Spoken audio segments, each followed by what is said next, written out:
لله رب العالمين والعاقبة للمتقين ولا عدوان إلا على الظالمين وأشهد أن لا إله إلا الله وحده لا شريك له وأشهد أن محمدا عبده ورسوله أما بعد قال الله تعالى في كلامه العظيم أعوذ بالله السميع العليم من الشيطان الرجيم وأتم الحج والعمرة لله سبحانك لا علم لنا إلا ما علمتنا إنك أنت العليم الحكيم رب اشرح لي صدري ويسر لي أمري واحلل عقدة من لساني يفقهوا قولي رب زدني علما اللهم رب زدني علما. الحمدللہ اس سے پہلے والے سیشن میں ہم اور آپ نے سعی کا نبوی طریقہ اور سعی کے احکامات اور اسی طریقے سے بالوں کو مڈانا یا اسے چھوٹا کرانا ان چیزوں کو اللہ کی توفیق سے جان چکے ہیں.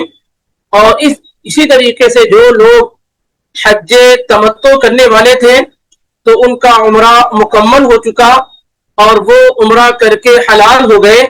اب انہیں 8 ذی الحجہ کو یعنی یوم الترویہ کو دوبارہ سے حج کا احرام باندھنا ہوگا. اور جو لوگ حج قران یا حج افراد کرنے والے ہیں وہ اپنی حالت پر برقرار رہیں گے. اگرچہ انہوں نے طواف قدوم کر لیا ہے اور اس کے ساتھ انہوں نے سعی بھی کر لی ہے پھر بھی وہ حلال نہیں ہوئے ہیں. وہ احرام ہی کی حالت میں ہوں گے, پابندیوں کے ساتھ ہوں گے, جتنی بھی چیزیں ہیں سب ان کے ساتھ لگی ہوں گی.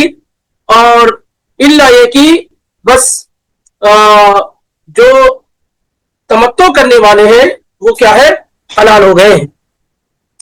اب 8 ذی الحجہ کو وہ لوگ صرف جو حج تمتع کرنے والے ہیں یا جو اہل مکہ ہیں وہ لوگ حج کا احرام باندھ کر کے مینا کے لیے روانہ ہوں گے.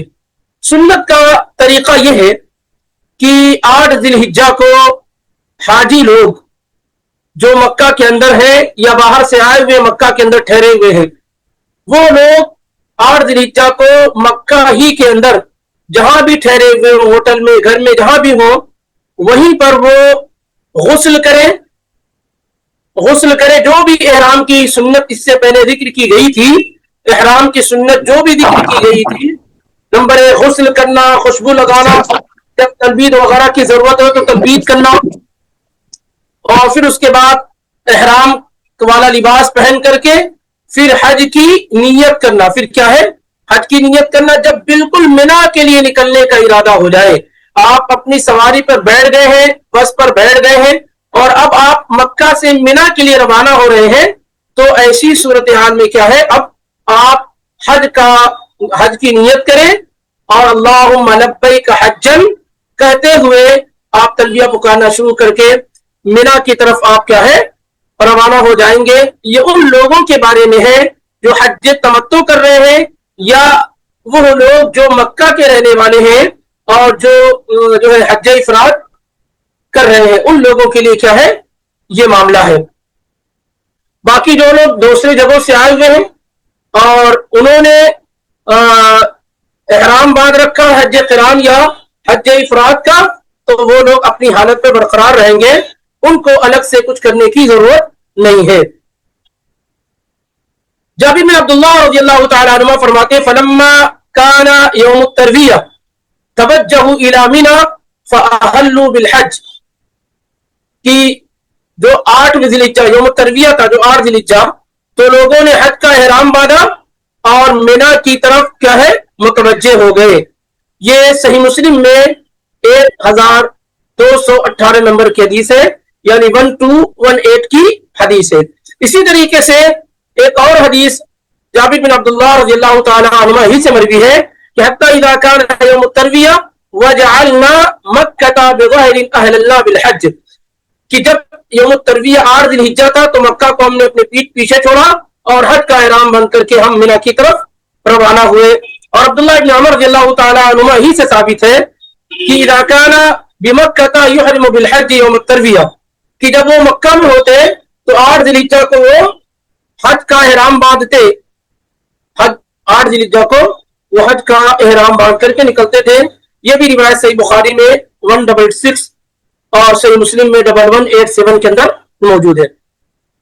تو اس طریقے سے جو لوگ حج تمتع کرنے والے ہیں یا وہ مکہ کے اندر رہنے والے ہیں، تو وہ لوگ کیا کریں گے، یوم الترویہ کے دن 8 ذی الحجہ کو حج کا احرام باندھیں گے اور وہ ساری چیزیں کریں گے جو میقات پر انہوں نے کر رکھا تھا، یعنی غسل کرنا، خوشبو لگانا، اور اسی طریقے سے بغیر سلا ہوا لباس پہننا، یہ ساری کی ساری چیزیں کریں گے اور پھر اس کے وہاں سے منا کے لیے روانہ ہو۔ لیکن ظاہر ہے جو لوگ ابھی جو صورتحال ہے وہ صورتحال یہ ہے کہ بہت حد تک ہم کمپنی کے حوالے ہیں، وہ ہم کو 7 ذی الحجہ کو مینا کی طرف لے کر کے چلے جاتے ہیں۔ مکہ میں ہمارا کوئی رہائش نہیں، تو رہائش کا کوئی ٹھکانہ نہیں ہوتا ہے، ٹھہرنے کی کوئی جگہ نہیں ہوتی ہے، تو اگر ہمارے معاملہ ہمارے اختیار میں نہ ہو تو ہم کیا کریں، 8 ذی الحجہ کو مکہ سے احرام باندھ کر کے مینا کی طرف روانہ ہونا ہے، یعنی احرام ہی کی حالت میں روانہ ہونا ہے۔ ابھی ہمارے اختیار میں اگر نہ ہو، 7 ذی الحجہ کو ان لوگوں نے عمرہ کرا لیا اور 7 ذی الحجہ ہی کو کہتے ہیں کہ اب آپ کیا ہے روانہ ہو جائیے مینا میں، ہمارے پاس مکہ میں کوئی خیمہ، کوئی ٹینٹ، کوئی ہوٹل وغیرہ نہیں ہے، تو ہم کیا کریں، کوئی بات نہیں ہے، آپ مینا میں روانہ ہو جائیں، مینا حرم کے اندر داخل ہے، مینا سے ویسے ہی احرام باندھا جا سکتا ہے۔ یہ الگ بات ہے کہ سنت اور بہتر طریقہ یہ ہے کہ مکہ سے احرام باندھ کر کے مینا کے لیے روانہ ہو، لیکن اگر مینا سے حج کا احرام باندھتے ہیں تو کوئی حرج نہیں ہے، بس ایک سنت ہے جو ہم سے چھوٹ رہی ہے، جس پر ہمارا کوئی اختیار بھی نہیں ہے، تو انشاءاللہ اجر و ثواب میں کوئی کمی نہیں ہوگی۔ تو اگر اس طریقے سے ہو رہا ہے کہ مینا میں آپ کو پہلے لے آیا گیا 6 ذی الحجہ کو، 7 ذی الحجہ کو، تو آپ احرام وغیرہ نہیں باندھیے، 8 ذی الحجہ کو زور سے پہلے کیا ہے آپ احرام باندھ لیجئے، غسل کیجئے، خوشبو کا اہتمام کیجئے، اور اسی طریقے سے بغیر سلا ہوا لباس مردوں کے حق میں پہن لیں، اور پھر وہ حج کی نیت کر کے حج میں کیا ہے وہ داخل ہو جائے۔ یہ بات یاد رکھیں کہ اب آپ پھر سے دوبارہ جب سے حج میں داخل ہو گئے، جو حج تمتع کرنے والے تھے یا اہل مکہ کے لوگ ہیں، تو اب یہ دوبارہ جب حج میں داخل ہوئے تو پورا پروسیس وہی ہوگا، تلبیہ خوب پکارتے رہیں گے، اور جو لوگ پہلے سے حج قران یا حج افراد کرنے والے ہیں ان کا تلبیہ تو بند ہی نہیں ہوا، تلبیہ کیا ہے پکارتے رہیں، کب تک، یہاں تک کہ 10 ذی الحجہ کو جمرہ عقبہ کو کنکری مار لیں گے، تب تک وہ تلبیہ پکارتے رہیں گے۔ جب اللہ کے نبی علیہ السلام مینا پہنچے، اور آپ صلی اللہ علیہ وسلم کے مینا جانے کا جو طریقہ یہ تھا وہ اس طریقے سے تھا کہ اللہ کے نبی صلی اللہ علیہ وسلم 8 ذی الحجہ کو فلما كان يوم الترویہ توجهوا الى منى واهلوا بالحج وركب النبي صلى الله عليه وسلم فصلى بها الظهر والعصر والمغرب والعشاء والفجر ثم مكث قليلا حتى طلعت الشمس وامر بقبة من شعر تضرب له بنمرة۔ یہ روایت صحیح مسلم کے اندر لمبی روایت ہے، 1218، یاد رکھیے سب سے لمبی روایت ہے، حدیث جابر اس کو کہتے ہیں۔ اگر آپ صحیح مسلم میں 1218 نمبر کی حدیث پڑھیں گے، لمبی روایت ہے، تو آپ کو حج کا پورا طریقہ آپ کے سامنے نظر آئے گا۔ تو 8 ذی الحجہ کو اللہ کے نبی علیہ السلام مینا کے لیے روانہ ہوئے، وہاں زور سے پہلے آپ پہنچ گئے، زور کی نماز، عصر کی نماز، مغرب کی نماز، عشاء کی نماز، فجر کی نماز، یہ 5 نمازیں آپ نے مینا میں پڑھی، اور پھر اللہ کے نبی علیہ السلام فجر کے بعد ٹھہرے رہے یہاں تک کہ سورج نکل گیا۔ پھر اس کے بعد اللہ کے نبی صلی اللہ علیہ وسلم نے حکم دیا کہ آپ کے لیے نمیرہ کے اندر ایک قبہ گنبد بنایا جائے۔ اس پر علماء کا اجماع ہے کہ 8 ذی الحجہ کو مکہ کے لیے روانہ ہو جائے گا اور 5 نمازیں مینا کے اندر پڑھی جائیں گی، اور یہ مینا کے اندر 8 ذی الحجہ کو پہنچنا اور 5 نمازیں وہاں پڑھنا یہ سنت ہے، یعنی اگر کوئی آدمی 8 ذی الحجہ کو مینا نہیں گیا، نماز نہیں اس نے پڑھی اور ڈائریکٹ وہ عرفہ میں پہنچ گیا تو اس کا حج درست اور صحیح ہوگا، بس یہ ہے کہ ایک بڑی اہم سنت، پیاری سنت اس سے کیا ہے چھوٹ گئی ہے، وگرنہ اس کا حج کیا ہے بالکل درست اور صحیح ہے۔ اور ہم یہ چیز یہ بھی جاننے کی کوشش کرتے ہیں کہ مینا میں نماز پڑھنے کی صفت کیا ہوگی، طریقہ کار کیا ہوگا۔ تو سنت کا طریقہ یہ ان تصلی کل صلاۃ فی منی یوم الترویہ فی وقتها قصرا بلا جمع، کہ ہر نماز کو مینا کے اندر اس کے وقت پہ پڑھا جائے اور قصر کے ساتھ پڑھا جائے، قصر کے ساتھ پڑھا جائے یعنی رباعیہ نماز، ظہر کی، عصر کی، عشاء کی یہ 4 رکعت والی نمازوں کو 2 رکعت، مغرب کو اپنی حالت جیسے ویسے پڑھا جائے اور فجر تو ویسے رہے گی۔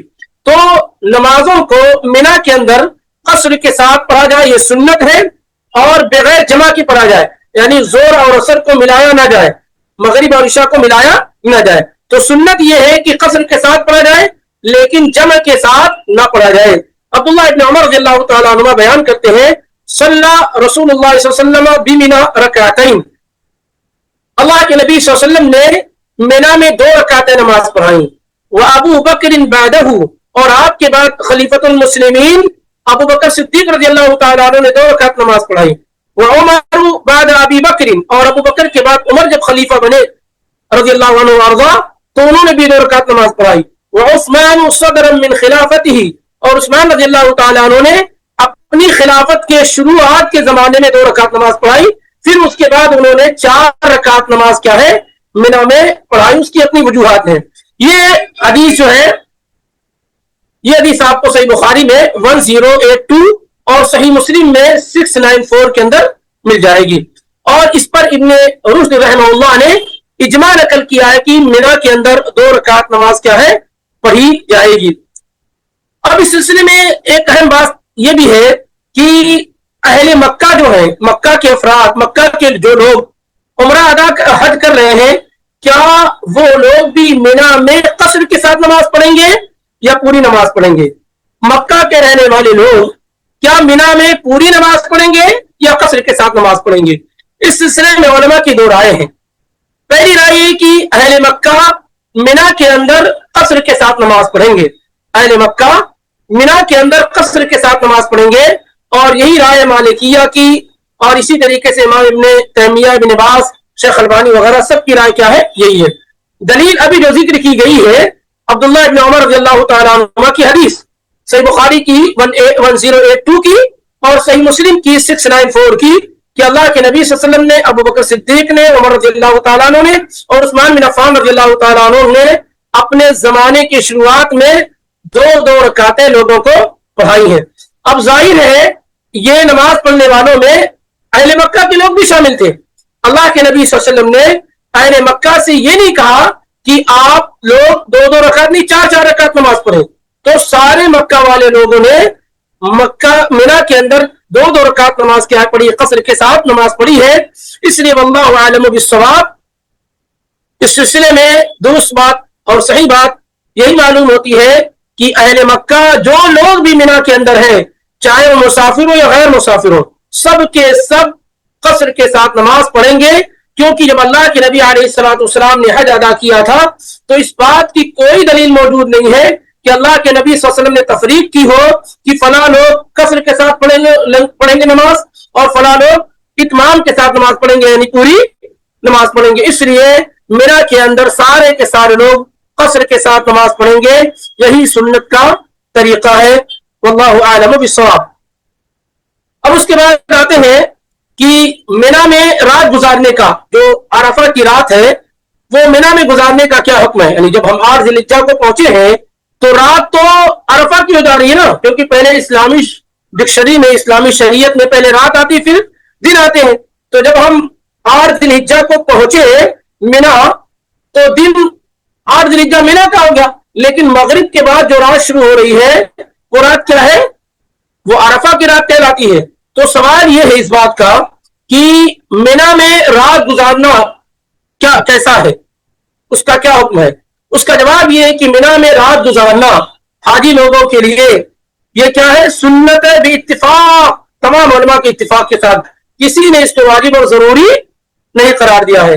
اور دلیل میں یہ ہے کہ اللہ کے نبی علیہ السلام وہاں ٹھہرے یہاں تک کہ سورج طلوع ہو گیا، جیسا کہ صحیح مسلم میں حدیث نمبر 1218 میں موجود ہے، اور امام نووی اور امام ابن عبد البر نے اس پر اجماع نقل کیا ہے کہ یہ رات گزارنا کیا ہے؟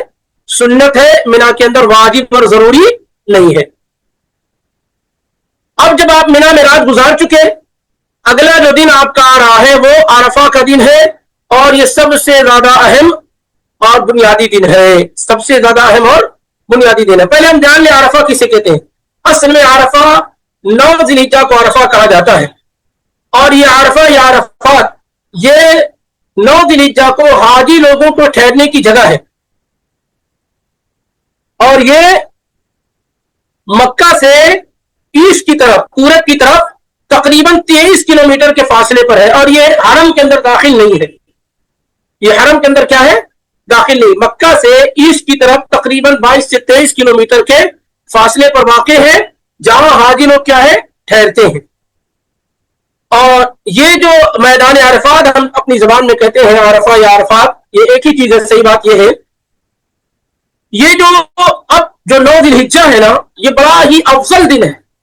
عرفہ کا جو دن ہے یہ اسلامی ڈکشنری میں، شریعت میں بڑا ہی افضل اور مبارک دن ہے، کیونکہ اس دن کے بارے میں پیارے رسول صلی اللہ علیہ وسلم فرماتے ہیں، جیسا کہ ہماری اور آپ کی ماں ام المؤمنین عائشہ رضی اللہ عنہا روایت کرتی ہیں کہ اللہ کے پیغمبر نے کہا ما من یوم اکثر من ان یعتق اللہ فی عبدا من النار من یوم عرفہ وانه لیدنو ثم یباہی بهم الملائکہ ویقول ما اراد هؤلاء. اللہ کے نبی علیہ السلام نے کہا کہ اللہ تعالیٰ اس دن جس قدر اپنے بندوں کو جہنم سے آزاد کرتا ہے، اس قدر کسی اور دن اپنے بندوں کو جہنم سے آزاد نہیں کرتا. ہم جانتے ہیں کہ رمضان کی تمام راتوں میں لوگ جہنم سے آزاد کیے جاتے ہیں، لیکن سب سے بڑی تعداد پورے سال میں جو جہنم سے آزاد کی جاتی ہے وہ عرفہ کے دن ہوتی ہے.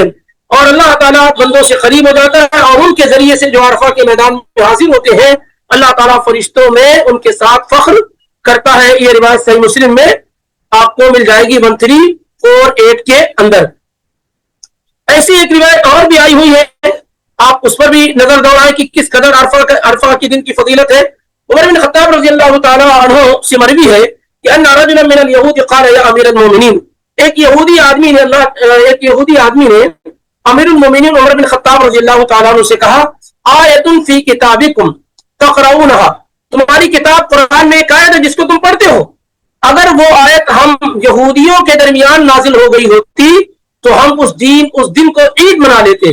یعنی قرآن میں ایک آیت ہے جو تمہارے درمیان موجود ہے، اگر وہ آیت ہمارے پاس نازل ہوئی ہوتی تو ہم اس دن کو عید منا لیتے جس دن یہ آیت نازل ہوئی ہوتی. تو کہا کہ کون سی آیت ہے؟ کہا الیوم اکملت لکم دینکم واتممت علیکم نعمتی ورضیت لکم الاسلام دینا. تو عمر رضی اللہ تعالیٰ عنہ نے کہا قد عرفنا ذلک اليوم، ہم اس دن کو جانتے ہیں.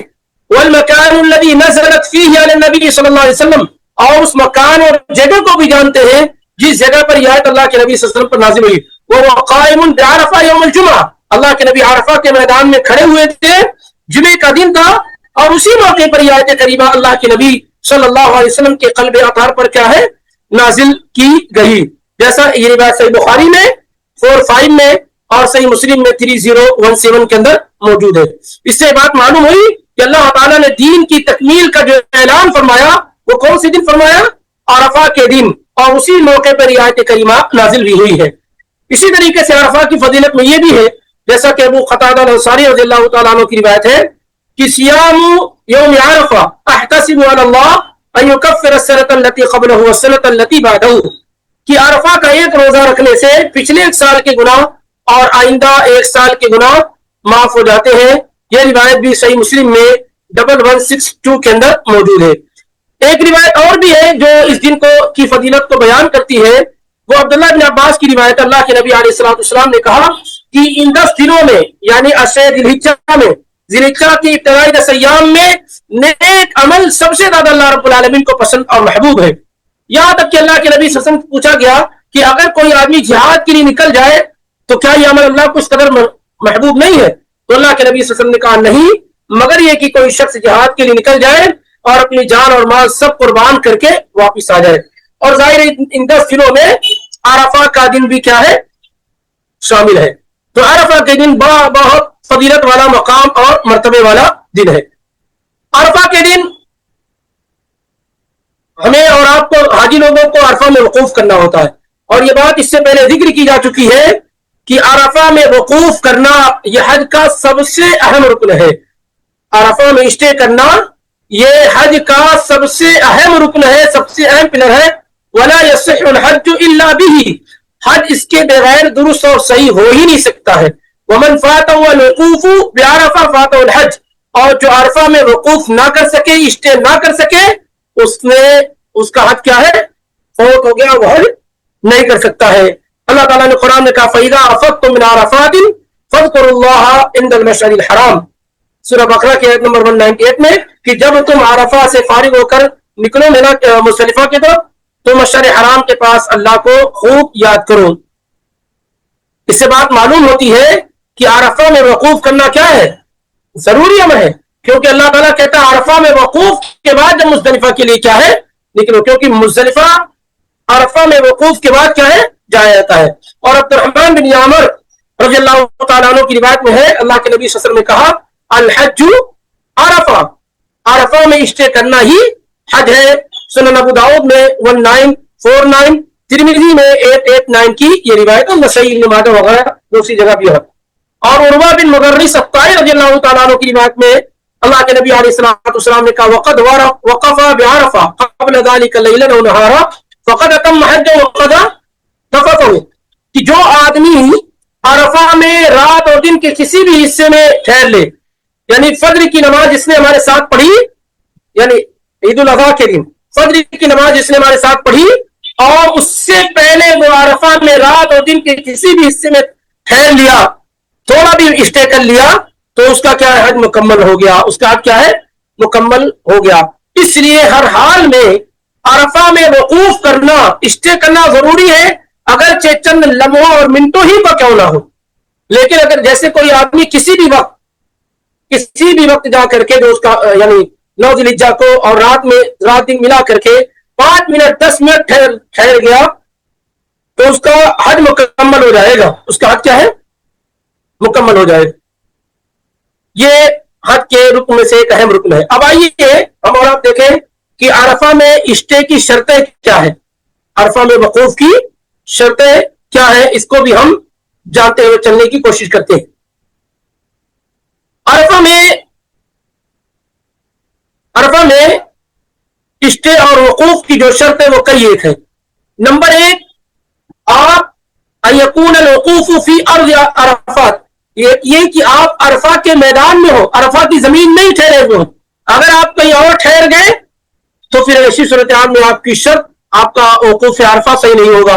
آپ مینا میں ٹھہر گئے، آپ مزدلفہ میں ٹھہر گئے، اسی طریقے سے آپ مسجد نمرہ کا کچھ حصہ ہے جو عرفہ میں نہیں ہے وہاں ٹھہر گئے، تو ایسی صورتحال میں کیا ہے آپ کا حج درست اور صحیح نہیں ہوگا. تو پہلی شرط یہ ہے کہ آپ عرفہ کے میدان میں، عرفہ کی سرزمین میں ہی ہو، یہ شرط ہے، نہ کہیں بھی آپ رہیں. اللہ کے نبی علیہ السلام نے کہا تھا وقفت ہا ہنا وہاں موقف، میں یہاں ٹھہرا ہوں، یا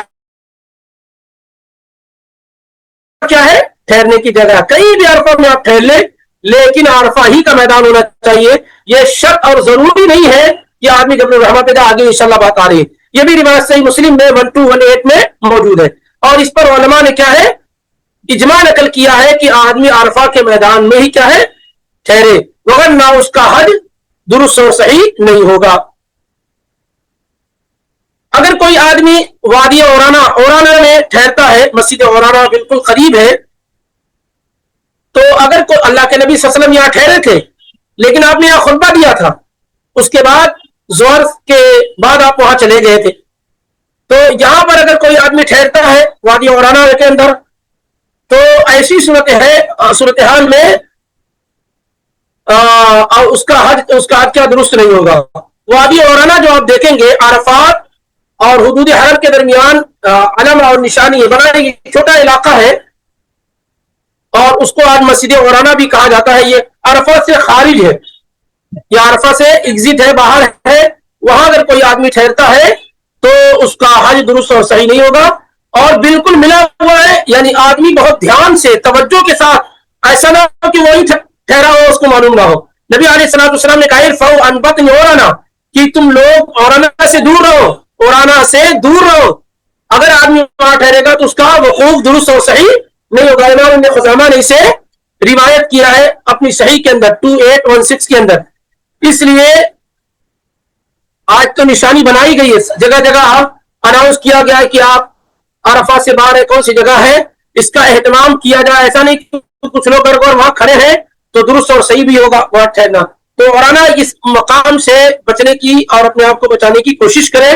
یہ بالکل ملا ہوا ہے عرفات سے لیکن عرفہ کے اندر داخل نہیں ہے. اسی طریقے سے نمرہ، مسجد نمرہ آپ سن رہے ہیں، وہاں وقوف کرنے کا وہاں کا معاملہ کیا ہے؟ نمرہ بھی کیا ہے جو آج آپ دیکھ رہے ہیں، یہ حدود حرم سے باہر ہے اور عرفہ سے بھی نکلا ہوا ہے،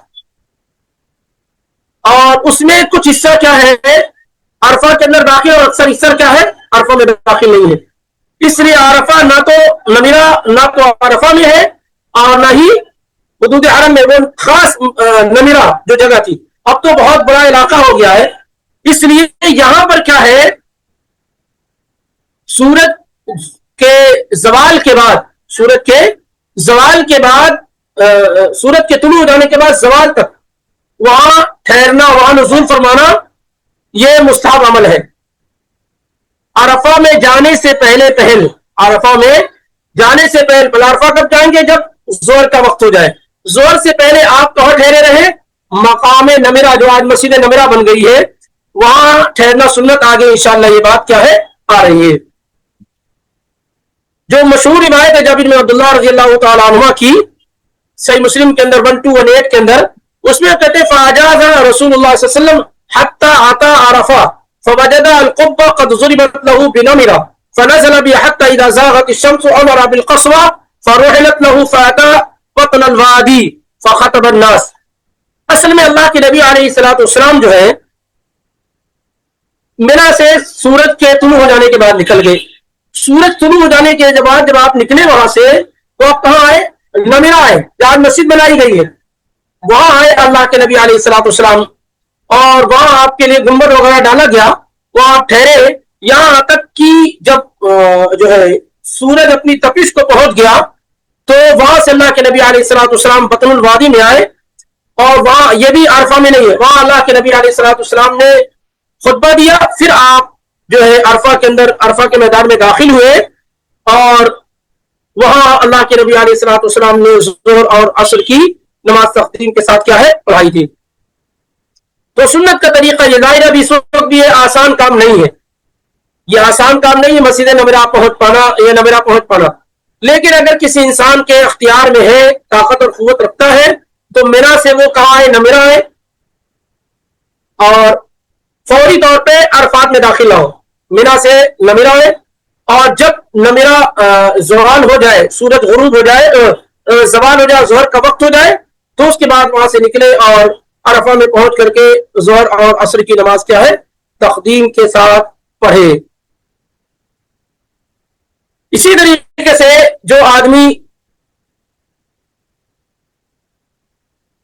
عرفہ میں ٹھہرا، حکم من وقف بعرفہ ولا يعلم انه عرفہ، جو آدمی عرفہ میں ٹھہرا لیکن اس کو معلوم نہیں رہا کہ عرفہ ہے کہ نہیں ہے، تو اس کا کیا حکم ہے؟ یعنی ٹھہرا عرفہ ہی کے میدان میں، عرفہ ہی کی سرزمین میں، لیکن اس کو معلوم نہیں کہ عرفہ ہے کہ نہیں. تو اس سلسلے میں درست اور صحیح بات یہ ہے کہ اگر وہ جو ٹائم ہے عرفہ میں ٹھہرنے کا، اس جگہ وہ ٹھہرا رہا، اگرچہ نہیں جانتا تھا یہ عرفہ ہے، تو اس کا حج درست اور صحیح ہو جائے گا، اس کا حج درست اور صحیح ہو جائے گا، کیونکہ نبی صلی اللہ علیہ وسلم نے کہا وقت آتا عرفات قبل ذلك لیلا و نہارا، کسی بھی وقت آدمی رات اور دن کے کسی بھی وقت عرفہ میں آ گیا تو اس کا حج درست اور صحیح ہو جائے گا. اسی طریقے سے یہ شرط لگائی جائے گی، شرط ہے کہ آدمی عرفہ میں وقوف کب کرے؟ وقوف کا جو وقت ہے اس میں کرے، یعنی 9 ذی الحجہ سے پہلے بھی نہیں اور نہ 9 ذی الحجہ کے بعد. آدمی ایسا نہیں ہے کہ 8 ذی الحجہ کو جا کے عرفہ میں وقوف کر سکتا ہے، 10 کو جا کے کر سکتا ہے، 11 کو جا کے کر سکتا نہیں. اس کا جو ٹائم ہے اسی ٹائم میں عرفہ میں وقوف کیا جائے گا، اور اسی طریقے پر کیا جائے گا جو اللہ کے نبی صلی اللہ علیہ وسلم نے بیان کیا ہے. عرفہ میں وقوف کا اول وقت ہے زوال شمس، سورج کا زائل ہو جانا، سورج کا یعنی ظہر کا وقت ہو جانا. 9 ذی الحجہ کو جب ظہر کا وقت ہو جائے تو یہاں سے عرفہ میں وقوف کا اول وقت شروع ہوتا ہے. اول وقت کیا ہے؟ شروع ہوتا ہے. اور جیسا کہ جابر رضی اللہ تعالی عنہ کی روایت گزر بھی چکی ہے. اور ایسا ہی اللہ کے نبی صلی اللہ علیہ وسلم عرفہ میں جو ٹھہرے زوال کے بعد ٹھہرے، خلفائے راشدین بھی ایسے ہی ٹھہرتے رہے. اور آخری جو وقت ہے، آخری آخری جو وقت ہے، یعنی اگر کوئی آدمی مثال کے طور پر سمجھانے کے لیے، اللہ تعالیٰ نہ کرے ایسا کسی کے ساتھ ہو، جیسے ایک آدمی زوال کے بعد عرفہ کے میدان میں داخل ہوا. کب داخل ہوا؟ زوال مثال کے طور پر اس وقت مکہ میں 12:20 پہ زوال ہو رہا ہے، ایک مثال دے رہا ہوں. تو 12:20 کے بعد وہ عرفہ کی زمین پہ کہیں بھی آ گیا، 10 منٹ ٹھہرا رہا 12:20 سے 12:30 تک، اس کے بعد وہاں سے نکل گیا. اس کے بعد کیا ہے؟ وہاں سے نکل گیا. تو ایسی صورتحال میں کیا ہے؟ اس کا وقوف عرفہ ہو گیا، اس کا حج درست اور صحیح ہو جائے گا. یہ الگ بات ہے کہ اس نے واجب چھوڑا ہے، اس پر پینالٹی دینی ہے، ایک الگ سی چیز ہے، لیکن ایک رکن جو ہے نا وہ ادا ہو گیا. ایسی کوئی آدمی جو ہے زور کے بعد نہیں بلکہ عصر کے بعد آیا، تھوڑی دیر ٹھہر کے چلا گیا، کوئی مغرب کے بعد آیا، تھوڑی دیر ٹھہر کے چلا گیا، عشاء کے بعد آیا، ٹھہر کے چلا گیا، حتیٰ کہ فجر سے پہلے 10 منٹ بھی آ گیا، پہلے 5 منٹ بھی آ گیا، لمحہ بھر بھی وقت وہاں گزار گیا فجر سے پہلے، تو اس کا وقوف عرفہ ہو گیا، اس کا حج درست اور صحیح ہو جائے گا. کئی چیزیں اس کی چھوٹ رہی، وہ ایک الگ بات ہے. اس لیے جو عرفہ کا وقت، جو ٹائم ہے شروع ہو رہی اسٹے کرنے کا ٹائم کب سے شروع ہو رہا ہے؟ من بعد زوال کے بعد، جیسے زور کا وقت ہو رہا ہے وہاں سے لے کر کب تک؟ الى وقت الفجر، فجر کے آذان سے پہلے تک. یہ پورا ٹائم عرفہ میں اسٹے کرنے کا. کسی بھی وقت آدمی جا کر کے کچھ وقت بھی اسٹے کر لیتا ہے تو اس کا حج درست اور صحیح ہو جائے گا. اس کے بعد آگے بڑھتے ہیں. آخری وقت کیا ہے؟ اگر کوئی آدمی، یہ بتا دیا گیا آخری وقت، یہ آپ کو بتا دیا گیا ہے کہ فجر سے پہلے تک کتنا وقت آدمی ٹھہر جائے تو کافی ہو جائے گا. اس پر علماء کا اتفاق ہے. من وقف بعرفہ ولو لحظہ، ایک لمحے کے لیے کیوں نہ صحیح، اگر کوئی آدمی ٹھہر گیا زوال شمس کے بعد، یعنی سورج کے زوال کے بعد، اور فجر سے پہلے تک قائمن اور جالسن اور راکبن، چاہے وہ بیٹھا ہوا ہو، کھڑا ہوا ہو، یا سواری حالت میں ہو، کسی بھی حالت میں گزر بھی گیا وہاں سے سواری لے کر کے، تب بھی اس کا وقوف عرفہ کیا ہے؟ ہو گیا. اور اس طریقے سے اس کا حج کیا ہے؟ درست اور صحیح ہو جائے گا. لیکن سوال ان لوگوں کے بارے میں ہے جو زوال کے وقت وہاں پہنچے ہیں. زوال کے وقت کیا ہے؟ وہاں پہنچے ہیں، تو ان کے لیے ضروری ہے کہ وہ جو ہے مغرب تک وہاں ٹھہرے رہیں. ولا يجوز له الدفع قبل الغروب، اور سورج کے غروب ہونے سے پہلے ان کے لیے نکلنا جائز اور درست نہیں ہے. اگر کوئی نکل گیا تو اس کا وقوف صحیح ہو گیا، لیکن اس پر دم واجب ہو گیا. اس پر کیا ہے؟ دم واجب ہو گیا، کیونکہ اللہ کے نبی صلی اللہ علیہ وسلم کے بارے میں جابر بن عبداللہ رضی اللہ تعالیٰ عنہ کہتے ہیں، صحیح مسلم میں 1218 کی روایت ہے کہ حتی اذا زاغت الشمس امر بالقصوى فرحلت له فاتى بطن الوادي فخطب الناس ثم اذن ثم قام فصلى الظهر ثم قام فصلى العصر ولم يصلي بينهما شيئا ثم ركب رسول الله صلی اللہ علیہ وسلم حتى اتى الموقف. کہتے ہیں جابر بن عبداللہ رضی اللہ تعالیٰ عنہما کہ جب سورج زوال ظاہر ہو گیا، زور کا وقت ہو گیا، تو اللہ کے نبی صلی اللہ علیہ وسلم نے قصوہ اٹھنے کو حکم دیا. آپ اس کے ساتھ بطن وادی میں آئے، وہی جو ہے وادی محصر جس کو کہتے جہاں ابرہا کو روکا گیا، تو وہاں آئے. آپ نے لوگوں کو خطاب کیا، خطبہ دیا، پھر اذان ہوئی، پھر اقامت کہی گئی، زور کی نماز آپ نے پڑھائی، پھر اقامت کہی گئی، عصر کی نماز آپ نے پڑھائی، اور زور اور عصر کے درمیان ولم یصلی بینہما شیئا، آپ نے کچھ بھی نہیں پڑھا، کوئی نفلی کوئی سنت کچھ بھی نہیں. زور اور عصر کی نماز ایک وقت میں پڑھی گئی، ایک اذان دو اقامت کے ساتھ، اور درمیان میں کوئی نماز نہیں. ثم رکب رسول اللہ صلی اللہ علیہ وسلم، پھر اللہ کے نبی صلی اللہ علیہ وسلم اپنی اونٹنی پہ سوار ہوئے اور موقف میں آئے، یعنی عرفہ کے میدان میں آئے. اور کہاں آئے؟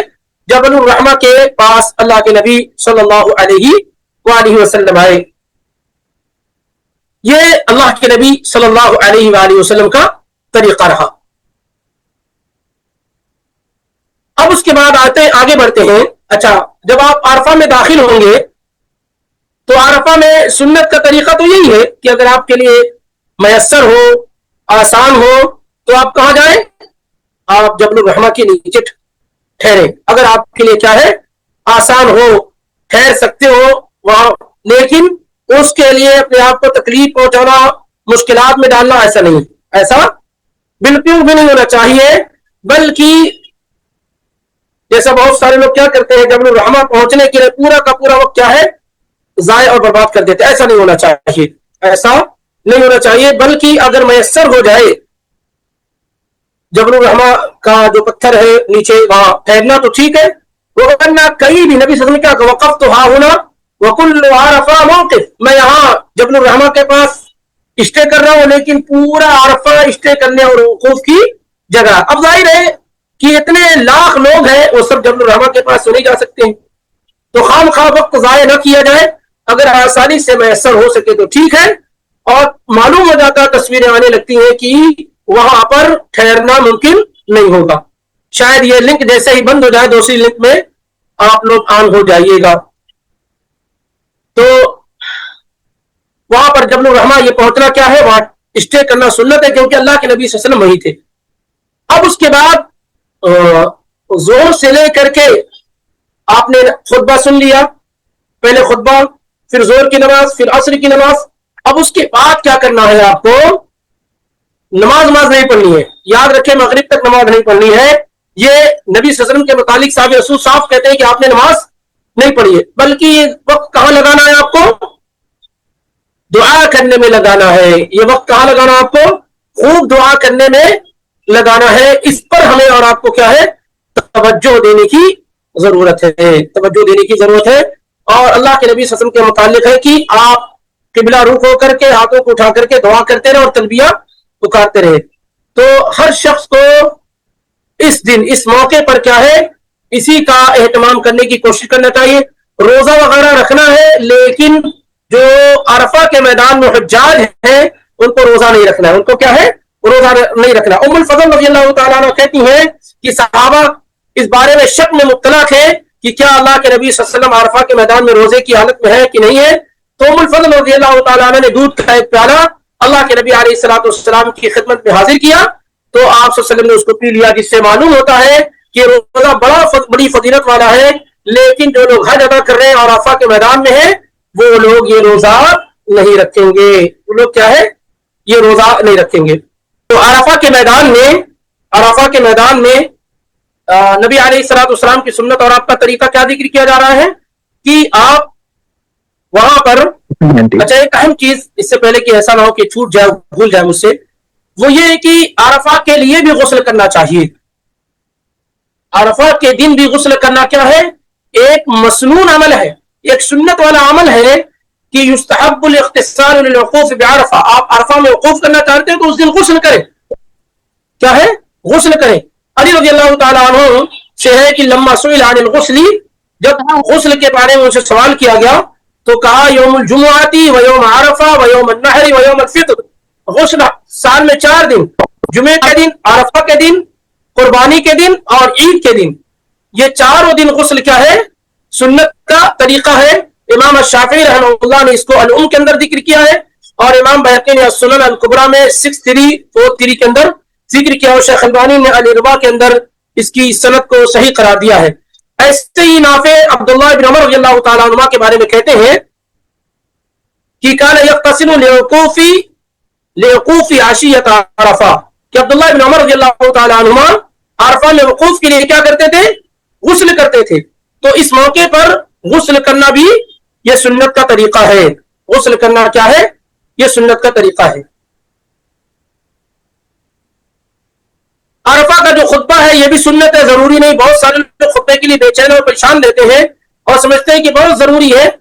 عرفہ کا جو خطبہ ہے سنت ہے. اگر کوئی آدمی خطبہ نہیں سنا ہے تو اس سے اس کے حج پر کوئی بڑا اثر نہیں پڑے گا. سنت ہے, سننے کی کوشش کرنی چاہیے. اسی طریقے سے عرفہ کے میدان میں جیسا بھی ذکر ہو گیا نمازوں کو جمع کریں گے, یہ ہو گیا ہے. سب لوگ سارے کے سارے لوگ عرفہ کے میدان میں جمع تقدیم کے ساتھ کیا ہے نماز پڑھیں گے اور قصر کے ساتھ نماز پڑھیں گے, ایک اذان دو اقامت کے ساتھ نماز پڑھیں گے, اور دونوں کے درمیان کوئی نماز کیا ہے نہیں پڑھی جائے گی. دونوں کے درمیان کوئی نماز نہیں پڑھی جائے گی. اگر کوئی جماعت کے ساتھ نہیں پڑھ رہا تنہا پڑھ رہا ہے تب بھی کیا ہے وہ قصر کے ساتھ ہی پڑھے گا.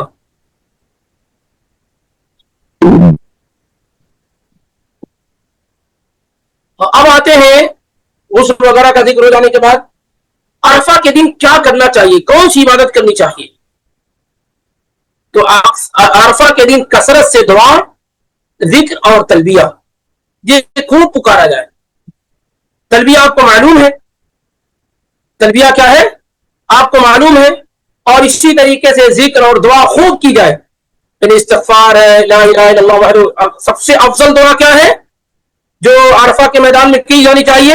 اللہ کے نبی فرماتے افضل ما قلت انا والنبیون, میں اور مجھ سے پہلے جن پیغمبروں نے دعا پڑھی عرفہ کے میدان میں, کون سی دعا تھی؟ لا الہ الا اللہ وحدہ لا شریک لہ لہ الملک ولہ الحمد وهو علی کل شیء قدیر. لا الہ الا اللہ وحدہ لا شریک لہ لہ الملک ولہ الحمد وهو علی کل شیء قدیر. یہ دعا بڑے ہی اہتمام کے ساتھ کیا ہے عرفہ کے میدان میں پڑھی جائے.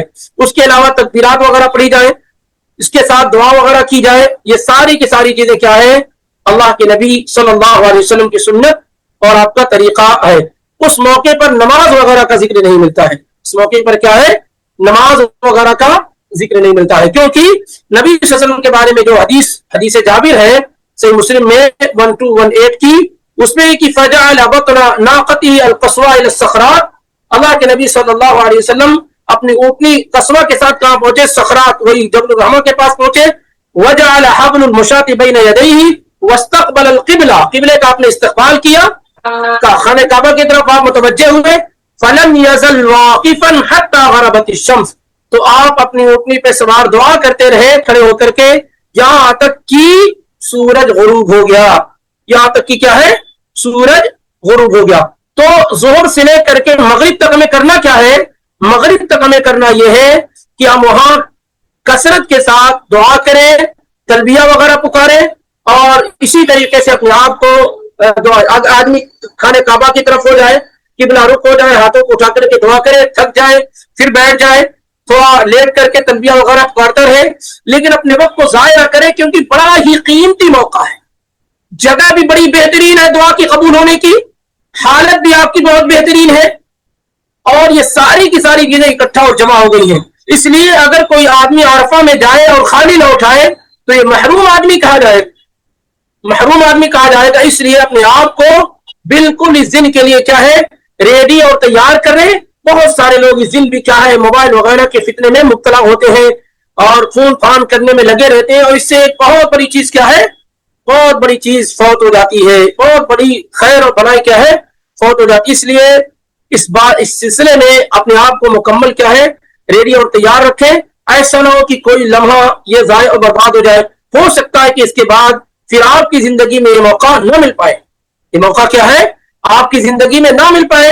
اس لیے اللہ کے نبی علیہ الصلوۃ والسلام نے خود بھی ایسا کیا اور لوگوں کو بتایا بھی کہ آپ خوب اہتمام کے ساتھ کیا ہے عرفہ کے میدان میں دعا کرتے رہے یہاں تک کہ سورج کیا ہے غروب ہو جائے, یہاں تک کہ سورج کیا ہے غروب ہو جائے. اور جس بھی انداز میں آپ دعا کرنا چاہتے ہیں کر سکتے ہیں. اگر آپ کو کھڑے ہونے میں پریشانی آپ بیٹھ جائیے, لیکن اس موقع کو کسی بھی صورت میں ضائع اور برباد کرنے کی کوشش نہ کیجیے.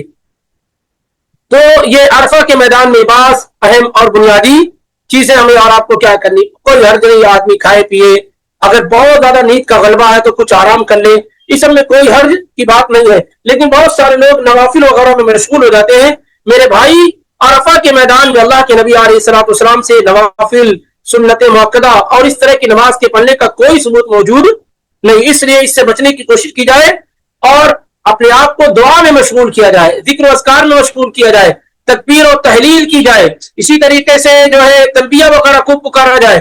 یہ سب کا وقت ہے, یہ سب چیزیں کیا ہے اہتمام کسے کی جائے. خاص طور سے جو دعا ذکر کی گئی لا الہ الا اللہ وحدہ لا شریک لہ لہ الملک ولہ الحمد وهو علی کل شیء قدیر. اسی طریقے سے آپ کا تلبیہ لبیک اللہم لبیک, یہ اور اس کے علاوہ جو بھی دعا آپ کیا ہے کرنا چاہے جو اللہ کے نبی علیہ الصلوۃ والسلام سے صحیح طور پر ثابت ہے وہ سب آپ کیا ہے کرتے رہے. اپنے لیے, اپنے بھائیوں کے لیے, دوستوں اور ساتھیوں کے لیے, سب کے لیے دعا کرتے رہے. اللہ کے نبی علیہ الصلوۃ والسلام فرمایا کرتے تھے کہ اللہم اغفر للحاج, اے اللہ حاجیوں کو معاف فرما دے. وَلِمَنْ اسْتَغْفَرَ لَهُ لِلْحَاج, اور حاجی جس کے لیے دعا کر رہا ہے اس کو بھی معاف فرما دے. تو جو لوگ میدان عرفہ میں کھڑے ہوئے ہیں اللہ نے انہیں یہ موقع عطا کیا ہے, وہ اپنے لیے بھی دعا کرے, اپنے بھائیوں کے لیے, اپنے دوستوں کے لیے, احباب کے لیے, رشتہ داروں کے لیے, اور پوری امت کے لیے, پورے مسلمانوں کے لیے, ان تمام لوگوں کے لیے دعا کریں کہ یہ موقع دعا کی قبولیت کا ہے, اور اس لمحے کو ضائع نہ کریں. اللہ تعالیٰ نے انہیں بہت مقدس سرزمین پہ ٹھہرایا ہے, یہاں انہیں بلایا ہے, اور اللہ تعالیٰ کے مہمان ہیں, اللہ کے گیسٹ, اور بڑی اچھی حالت میں ہیں. اس لیے ایسے موقع پر کوئی فتنے میں آپ مبتلا نہ ہو جائیں. دوست احباب, گپ شپ, کھانے پینے کی چیزیں بھی ایک فتنہ ہے اس زمانے میں.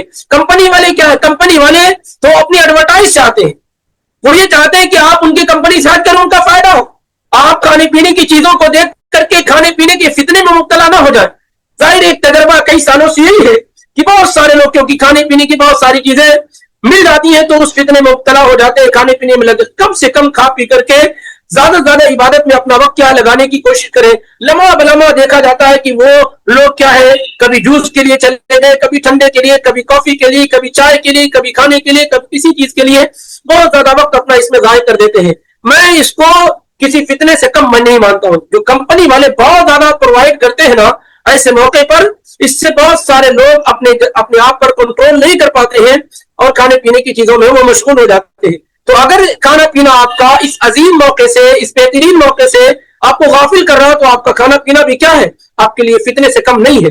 تو موبائل ہے, یہ ہے, دوست اور احباب ہے, مت لوگوں کو بتائیے کہ آپ عرفہ کے میدان میں ہیں, اس کی تصویر سازی کیجئے, اس کی فوٹوگرافی کیجئے. یہ موقع آپ کو کبھی بھی مل سکتا ہے, وہ ایک الگ مسئلہ ہے جائز ناجائز کا, لیکن آپ دیکھیں کہ یہ قیمتی اور سنہری موقع, گولڈن چانس جو اللہ تعالیٰ نے آپ کو عطا کیا ہے, کیا پتہ آپ کی زندگی میں دوبارہ آئے یا نہ آئے, پہلے کبھی آیا نہیں ہے پھر دوبارہ آئے کہ نہ آئے. یہ سب تو بڑی خوش قسمتی کی بات ہے جس پر اللہ تعالیٰ اپنا فضل کشادہ کرتا ہے, اپنی رحمتوں سے مالا مال جس کو کرنا چاہتا ہے اس کو اپنے پاس بلاتا ہے, اس کو میدان عرفات میں حاضری کا موقع ملتا ہے. اس لیے اس لمحے کو قطعاً بھی ضائع اور برباد کرنے کی کوشش نہیں کرنی چاہیے. ہر آدمی کو پہلے سے ذہن سازی کر لے, بہت پہلے سے ذہن سازی کر لے کہ یہ جو قیمتی موقع ہے, یہ قیمتی دن ہے, اس کو کس طریقے سے یوٹیلائز کریں گے, کیسے اس سے استعمال کریں گے. پہلے سے پلاننگ ہو, کون سی چیزیں ہیں جو ہمارے اس بہترین اور گولڈن ٹائم کو ضائع برباد کر سکتی ہیں, پہلے سے اس سے فائٹنگ کرتا رہے تاکہ اس دن کیا ہے وہ غیر شعوری طور پر ان فتنوں کے اندر مبتلا نہ ہو جائے. اس کا ہر آدمی کیا ہے خیال کرنے کی کوشش کرے.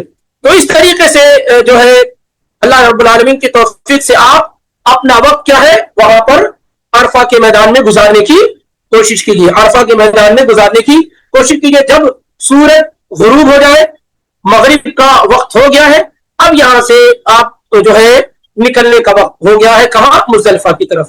اب یہاں سے مزدلفہ کی طرف نکلنے کا وقت ہو گیا ہے, اور سنت کا طریقہ یہی ہے کہ سورج غروب ہو جانے کے بعد حاجی مزدلفہ کی طرف روانہ ہو, بڑے ہی سکون کے ساتھ, بڑے ہی وقار کے ساتھ. جب آپ کو خالی جگہ ملے تو آپ اپنی سواری تیز کر لیجیے, خالی جگہ نہ ملے کسی کو تکلیف نہ پہنچائیے, بڑے ہی سکون اور اطمینان کے ساتھ کیا ہے آپ وہاں روانہ ہو جائیے.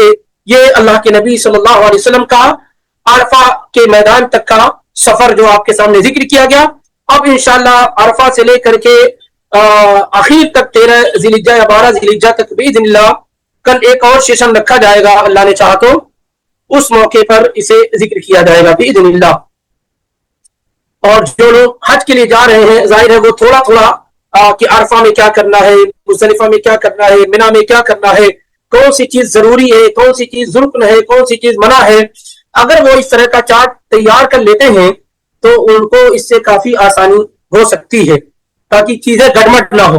اور باذن اللہ جیسا کہ ذکر کیا گیا ہے کہ ایک دن کا عمل باذن اللہ آپ کے سامنے کیا ہے سرسری طور پر ایک اور لیکچر میں درس میں بتانے کی کوشش کی جائے گی. آج اسی پر اکتفا کرتے ہیں, اگر کوئی اہم سوال وغیرہ آپ کے ذہن میں ہے تو کیا جا سکتا ہے.